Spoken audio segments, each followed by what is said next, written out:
What if I told you that behind one of the most influential success books in history lies a story filled with secrets, censorship, presidential conspiracies, and mysteries that could change everything you thought you knew about achieving greatness? What if the man who taught millions to think and grow rich had his own darkest moments, hidden failures, and supernatural practices that he never fully revealed to the world?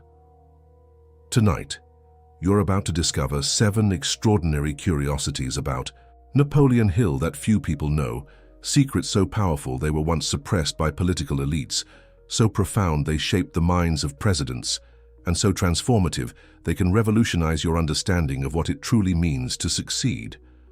Are you ready to uncover the hidden truths behind the man who decoded the science of success?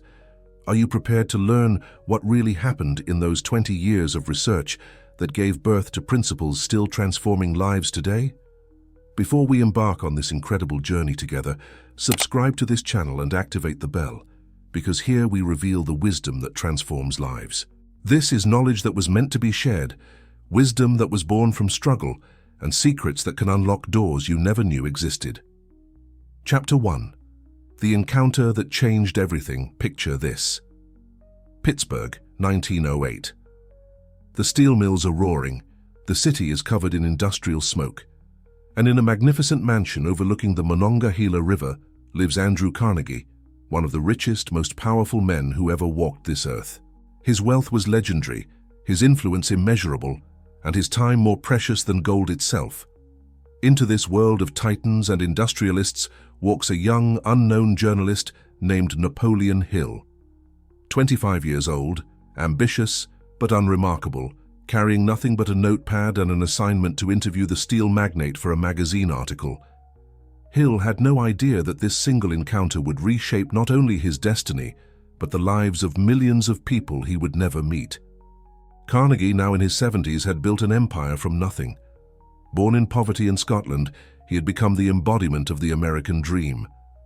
But there was something weighing on his mind, something that kept him awake at night. He had discovered secrets about success, patterns that he had observed in himself and other wealthy men, but he had never organized these insights into a philosophy that could help others. The interview was supposed to last 30 minutes. It stretched into 3 days. On that fateful third day, Carnegie looked directly into Hill's eyes and presented him with what would become the most important proposition in the history of personal development. "Young man," Carnegie said, his Scottish accent still thick despite decades in America, "I have spent my entire life studying what makes some people succeed while others fail.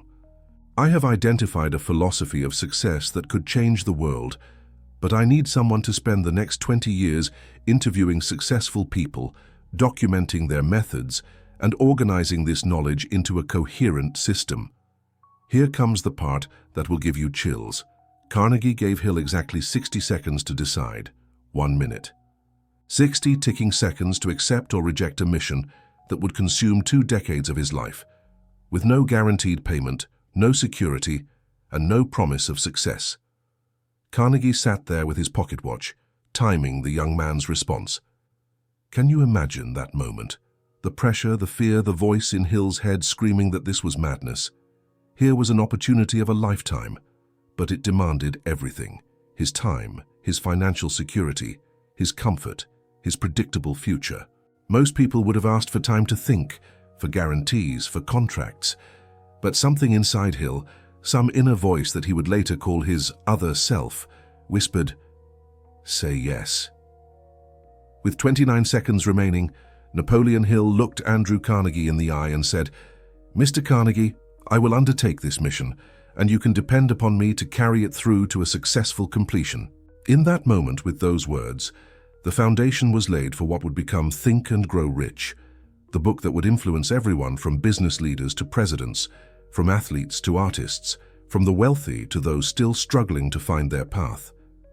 But Hill had no way of knowing the incredible journey that lay ahead, a journey filled with encounters with legends, moments of near starvation, censorship by powerful elites, and discoveries that would challenge everything the world thought it knew about the nature of success. This was not just a career change, it was a pact with destiny itself. Chapter 2. The Secret Mission of 2 Decades.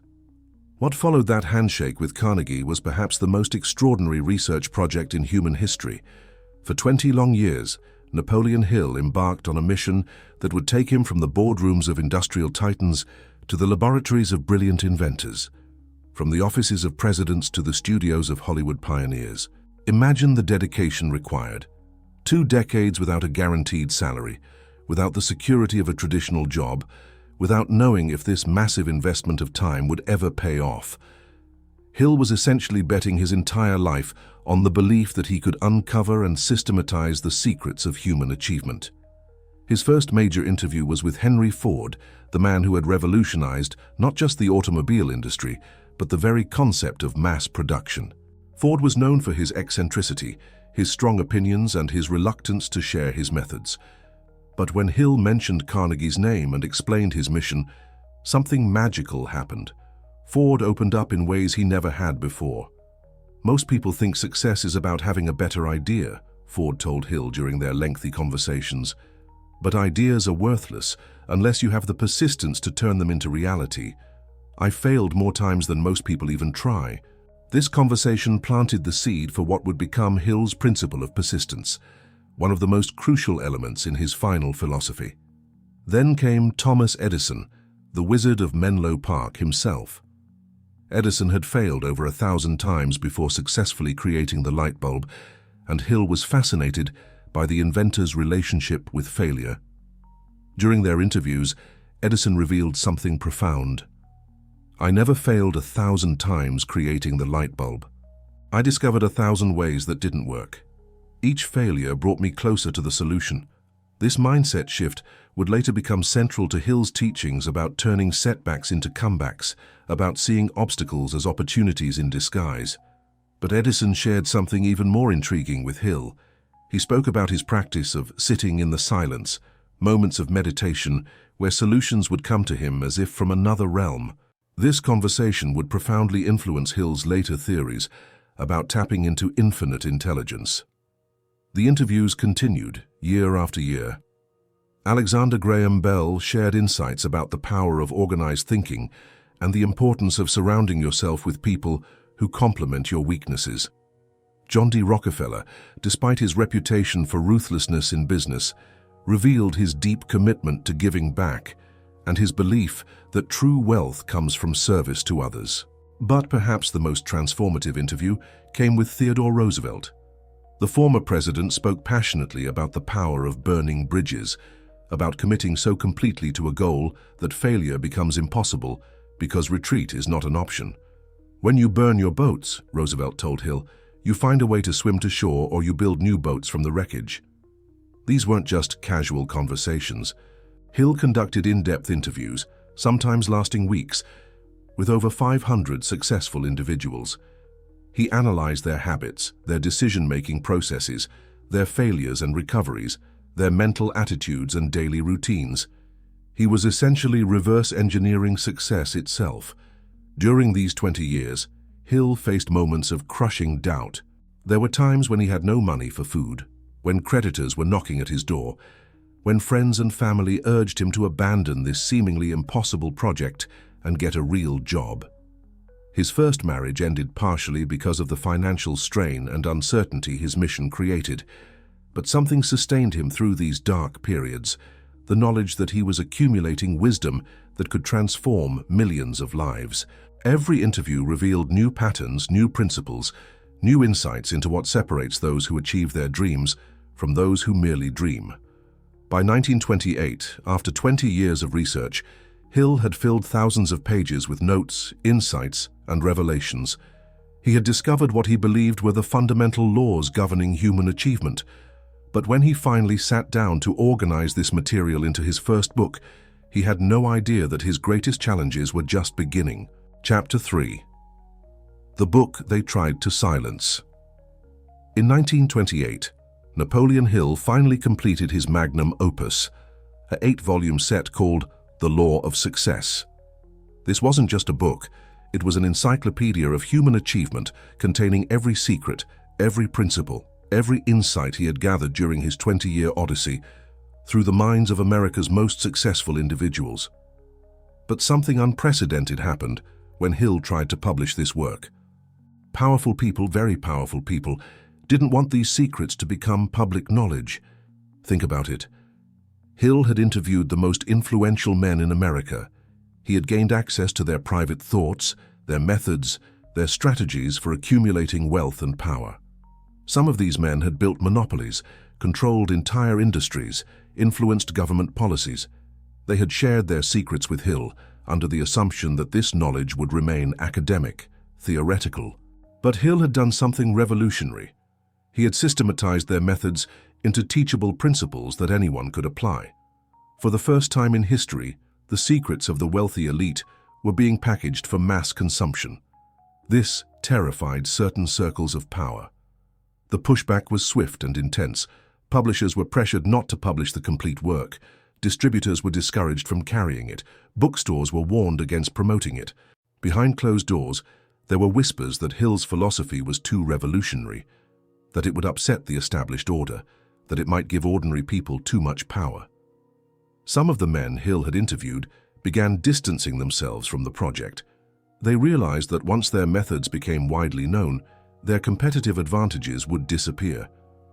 The very secrets that had made them wealthy and powerful were about to become common knowledge. Hill found himself caught in a web of political and economic pressure, unlike anything he had imagined. Here was a man who had spent 2 decades of his life gathering this knowledge, who had sacrificed financial security and personal relationships for this mission, and now the establishment was trying to prevent him from sharing what he had learned. But Hill had been transformed by his 20-year journey. He was no longer the naive young journalist who had walked into Carnegie's mansion in 1908. He had absorbed not just the knowledge of successful men, but their determination, their resilience, their refusal to be stopped by obstacles. Instead of abandoning his mission, Hill made a brilliant strategic decision. He would condense the most powerful principles from his 8-volume work into a single, focused book. He would make the language more accessible, the concepts more practical, and the message more direct. If they wouldn't let him publish the complete philosophy, he would distill it into its most potent form. This decision led to the creation of Think and Grow Rich, published in 1937. But even this condensed version faced resistance. The title itself was controversial. Critics claimed it promoted materialism and greed. Hill had to defend his work against accusations that it was promoting get-rich-quick schemes rather than genuine principles of success. What these critics didn't understand was that Hill's definition of riches went far beyond money. His philosophy encompassed wealth in all its forms: wealth of relationships, wealth of knowledge, wealth of character, wealth of contribution to society. The growing rich, he advocated, was about becoming rich in every aspect of human experience. The irony is remarkable. A book that was once considered too dangerous to publish went on to sell over 70 million copies worldwide. The principles that the elite tried to suppress became the foundation for countless success stories across every industry and walk of life. But perhaps the most profound irony is this: by trying to silence Hill's message, the establishment actually validated its power. Their fear proved that these principles truly worked, that they truly could level the playing field between the privileged few and the ambitious many. Today, when you hold a copy of Think and Grow Rich in your hands, you're not just holding a book, you're holding knowledge that was once deemed too powerful for public consumption, wisdom that was born from struggle and refined by resistance. Chapter 4: The Presidential Whisperer. What if I told you that some of the most famous phrases ever spoken by American presidents actually originated in the mind of Napoleon Hill? What if the man who taught the world to think and grow rich was secretly shaping the thoughts and words of the leaders of the free world? This brings us to one of the most fascinating and lesser-known chapters of Hill's life: his role as an unofficial advisor to presidents, a behind-the-scenes architect of some of the most powerful communications in American political history. It began with Woodrow Wilson during World War I. America was entering the conflict, and the president needed to unite a nation that was deeply divided about involvement in European affairs. Wilson had read Hill's early writings and was impressed by his understanding of human psychology and mass persuasion. Hill was quietly brought in as a consultant, for what would become Wilson's war messaging campaign. The challenge was monumental. How do you convince a population that had historically avoided foreign entanglements to support a war thousands of miles away? How do you transform fear into courage, hesitation into determination? Hill applied the principles he was discovering through his research: the power of definite purpose, the importance of burning desire, the necessity of faith in a cause greater than oneself. He helped craft messages that didn't just inform the American people about the war, but inspired them to see their participation as essential to their identity as a nation. But Wilson wasn't the only president whose words were influenced by Hill's philosophy. The most dramatic example came during the Great Depression with Franklin D. Roosevelt. Picture this: March 4, 1933. America is in the depths of the worst economic crisis in its history. Banks are failing, unemployment is skyrocketing, despair is spreading like a contagion across the nation. People are literally afraid of poverty, afraid of the future, afraid that the American dream itself might be dying. Roosevelt knew that his inaugural address had to do more than outline policy. It had to transform the psychology of an entire nation. He needed words that would cut through fear and plant seeds of hope, confidence, and determination. Hill had been developing his ideas about the paralyzing power of fear, how it prevents people from taking the very actions that could improve their circumstances. He had observed that fear was often the only thing standing between people and their success. In his conversations with Roosevelt's team, Hill emphasized that the president's first task wasn't economic, it was psychological. The result was one of the most powerful and memorable lines in American political history. The only thing we have to fear is fear itself, nameless, unreasoning, unjustified terror which paralyzes needed efforts to convert retreat into advance. This wasn't just political rhetoric. This was Hill's philosophy of success applied to an entire nation. The idea that fear is the primary obstacle to achievement, that courage comes not from the absence of fear, but from action despite fear. These were core principles Hill was developing through his research. But Roosevelt's team went further. They asked Hill to help design what would become the fireside chats, intimate radio addresses that would bring the president directly into American homes.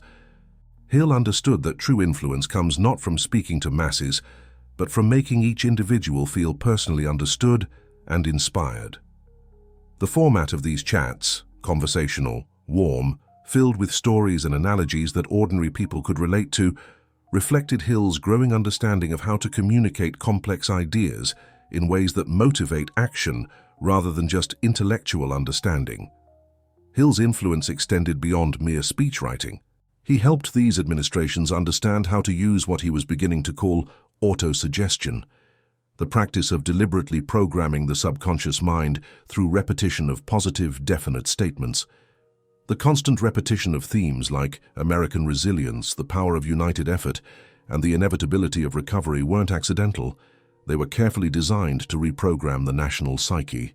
What makes this even more remarkable is that Hill's work with these presidents was happening simultaneously with his research into individual success principles. He was essentially testing his theories on the largest possible scale, an entire nation's mindset. The success of these collaborations validated Hill's emerging philosophy in ways that individual case studies never could.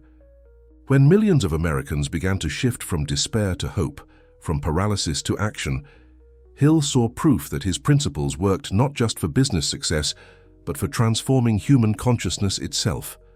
This presidential connection also reveals something profound about Hill's character.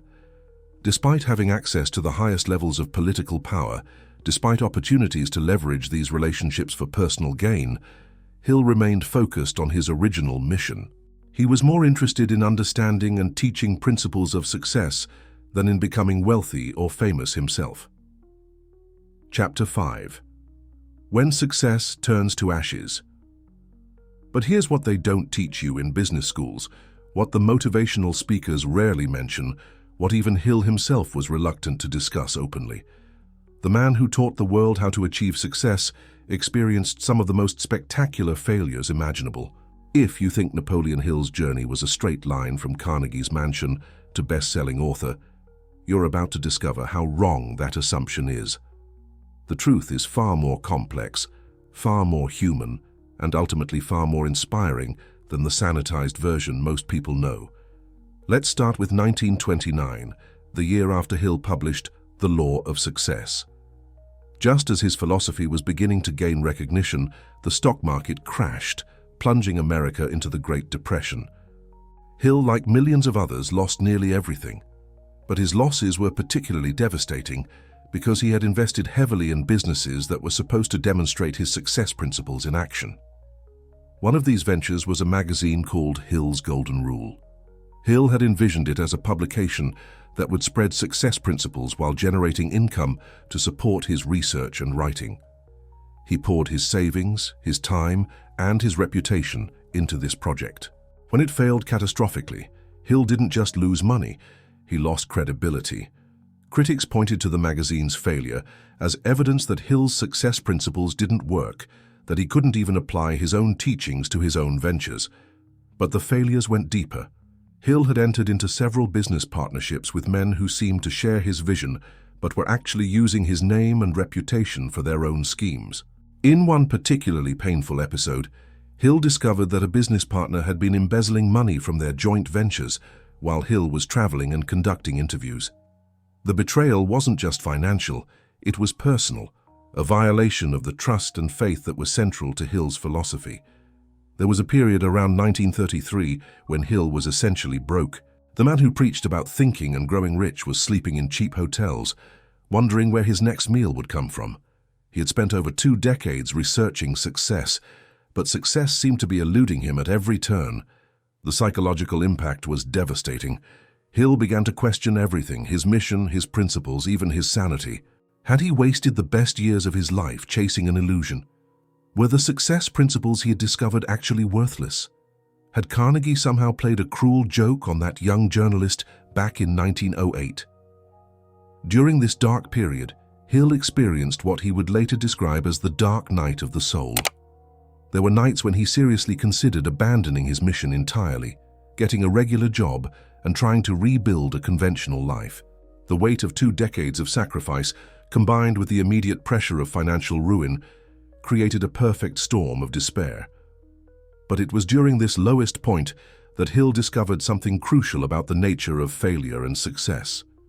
He began to realize that his failures weren't contradictions of his philosophy, they were essential components of it. Every setback was teaching him something new about resilience, about the difference between temporary defeat and permanent failure, about the importance of persistence in the face of seemingly impossible odds. Hill started to understand that he had been testing his own principles under the most extreme conditions possible. It's easy to believe in positive thinking when things are going well, but can these principles sustain you when everything falls apart? Can you maintain faith in your definite purpose when the whole world seems to be conspiring against you? The answer came gradually. Hill began to apply his research to his own circumstances with a new level of intensity and understanding. He practiced autosuggestion not just as a theoretical exercise, but as a survival technique. He used visualization not to dream about future success, but to maintain sanity in present chaos. One of the most profound realizations came when Hill understood that his failures were making his future success more authentic and powerful. How could he teach people to overcome obstacles if he had never faced real obstacles himself? How could he inspire people to persist through setbacks if he had never experienced devastating setbacks? Hill began to see his failures as research, as essential data about human psychology under pressure. Every moment of despair taught him something about the mental attitudes that lead to defeat. Every struggle with doubt revealed new insights about the power of faith. Every financial setback demonstrated the difference between temporary circumstances and permanent character. By 1935, Hill was not just recovered, he was transformed. The success principles he had learned from interviewing others had been forged in the fire of his own experience. When Think and Grow Rich was published in 1937, it wasn't just a collection of theories, it was a battle-tested philosophy written by someone who had walked through the valley of failure and emerged stronger. The irony is beautiful. Hill's greatest failures became the foundation for his most enduring success. The man who taught millions to think and grow rich had to lose everything first to truly understand what he was teaching. Chapter 6. The Invisible Council. Now we come to perhaps the strangest and most mysterious aspect of Napoleon Hill's methodology, a practice so unusual that even today, nearly a century later, people struggle to understand whether Hill was describing a mental exercise or something far more supernatural. Hill called it his invisible counselors, and if you think this sounds like something out of a science fiction novel, you're not alone. But before you dismiss this as mere eccentricity, consider this. Some of the most successful people in history have used similar techniques, and modern neuroscience is beginning to validate what Hill intuitively discovered about the power of the imagination. Here's how it worked. Every night before sleep, Hill would convene an imaginary board meeting in his mind. Around this mental conference table sat 9 of history's most brilliant and accomplished individuals: Abraham Lincoln, Napoleon Bonaparte, Thomas Edison, Charles Darwin, Andrew Carnegie, Henry Ford, Theodore Roosevelt, Ralph Waldo Emerson, and Thomas Paine. But this wasn't just daydreaming or idle fantasy. Hill had developed a sophisticated mental process for engaging with these historical figures. He would present them with specific problems or decisions he was facing, then allow his subconscious mind to generate responses based on what he knew about their personalities, their methods, and their approaches to similar challenges. The process began around 1922, during the middle of his 20-year research period. Hill was struggling with how to organize the massive amount of information he was collecting from his interviews. The principles were becoming clear, but the structure, the presentation, the way to make these insights accessible to ordinary people, these remained elusive. One night, in a state between waking and sleeping, Hill imagined himself asking Andrew Carnegie for advice about this very problem. To his amazement, his mind began generating responses that sounded exactly like something Carnegie would say, but they contained insights that Hill felt he had never consciously considered. Intrigued and somewhat skeptical of his own experience, Hill began to experiment more systematically with this process. He would study the biographies and writings of great historical figures until he felt he could accurately predict how they would respond to various situations. Then he would use this knowledge to create detailed mental conversations with them. The results were extraordinary. When Hill was struggling with the challenge of persistence versus stubbornness, he would consult his mental image of Abraham Lincoln, a man who had failed repeatedly before becoming president. Lincoln's advice helped Hill understand that persistence means staying committed to your goals while remaining flexible about your methods. When Hill faced ethical dilemmas in his research or business dealings, he would turn to his mental counsel for guidance. The imaginary Edison would emphasize the importance of experimentation and learning from failure. The visualized Carnegie would stress the significance of providing value to others. The mental Roosevelt would advocate for bold action despite uncertainty. But something even stranger began to happen.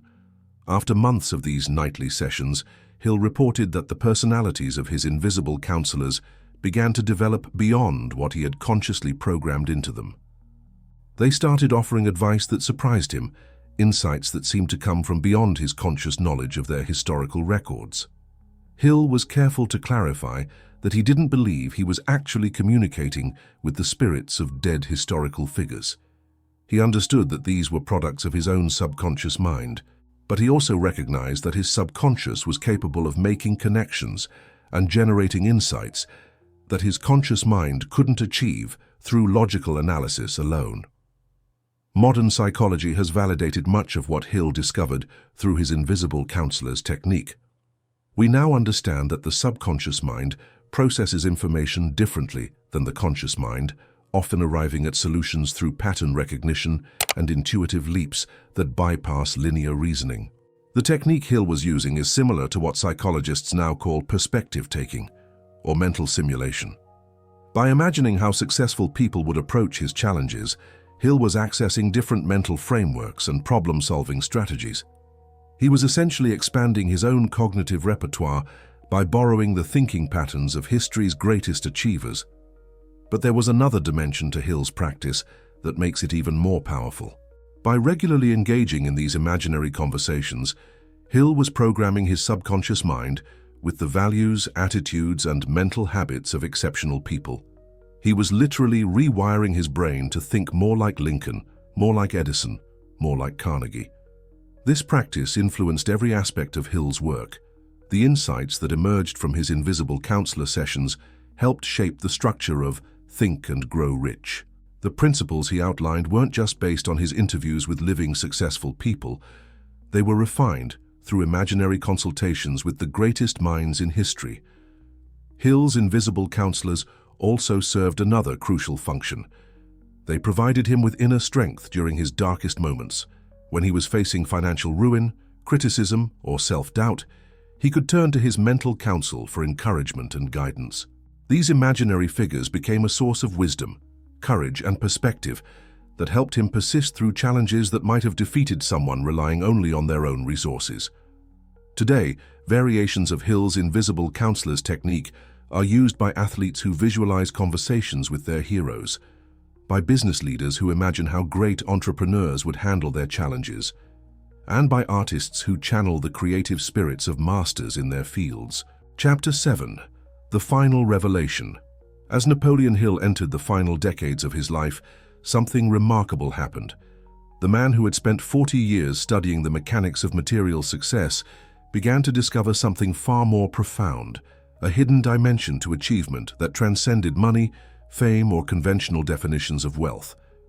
This transformation began in 1952 when Hill met W. Clement Stone, a successful insurance magnate who had built his fortune using principles remarkably similar to those Hill had been teaching. But Stone brought something new to their partnership, a deep understanding of the spiritual dimensions of success, the role of faith not just in achieving goals, but in finding meaning and fulfillment in life.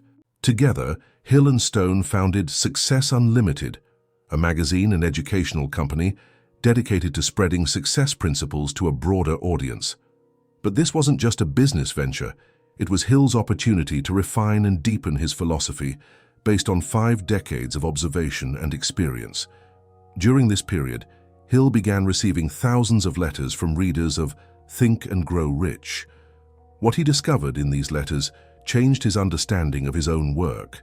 Yes, many people had used his principles to achieve financial success, but the most moving testimonials came from people who had discovered something more valuable than money through his teachings. They had found purpose, meaning, and a sense of contribution to something greater than themselves. A factory worker wrote about how Hill's principles had helped him not just get promoted, but become a leader who inspired others and improved working conditions for everyone in his department. A mother shared how the techniques had helped her not just manage her household more effectively, but raise children who were confident, compassionate, and driven by their own sense of purpose. These letters revealed to Hill that his philosophy had tapped into something universal about human nature, not just the desire to accumulate wealth, but the need to grow, to contribute, and to become the best version of ourselves. This realization led Hill to develop what he considered his most important insight: the principle of going the extra mile. This wasn't just about working harder or doing more than expected. It was about shifting from a mindset of getting to a mindset of giving, from seeking personal gain to creating value for others. Hill began to understand that the most successful people he had interviewed weren't primarily motivated by money or recognition. They were driven by a desire to solve problems, to make life better for others, to leave the world a little different than they found it. The wealth they accumulated was a byproduct of the value they created, not the primary goal they pursued. In his later writings and speeches, Hill emphasized this spiritual dimension of success with increasing passion. He spoke about the importance of finding your major purpose in life, not just a career goal or financial target, but a mission that aligned with your deepest values and contributed to the greater good. Hill also became fascinated with the role of faith in achievement, but not faith in the traditional religious sense. He meant faith in the power of human potential, faith in the possibility that individuals could transcend their circumstances and create extraordinary lives, faith in the idea that thoughts really could become things when backed by emotion, persistence, and aligned action. During his final years, Hill received recognition that had eluded him during his struggles. Universities began awarding him honorary degrees. Business leaders acknowledged his influence on their success. Presidents and governors sought his counsel, but perhaps the recognition that meant the most to Hill came from ordinary people who told him how his work had transformed their lives. In 1970, just months before his death, Hill gave his final major speech. In it, he reflected on the journey that had begun 62 years earlier in Andrew Carnegie's library. He spoke about the young man who had said yes to an impossible mission, who had spent decades learning from the greatest achievers in history, who had faced failure and criticism and doubt, but had never given up on the belief that success principles could be discovered, systematized, and taught. But Hill's final message wasn't about techniques or strategies or mental exercises. It was about love, love for humanity, love for the potential that exists within every person, love for the possibility that knowledge and wisdom can be shared in ways that lift everyone up. "I have spent my entire adult life studying successful people," Hill said in that final speech, "and I have discovered that the most successful people are not those who accumulate the most wealth or achieve the most recognition. The most successful people are those who discover their unique gift and spend their lives sharing that gift with the world."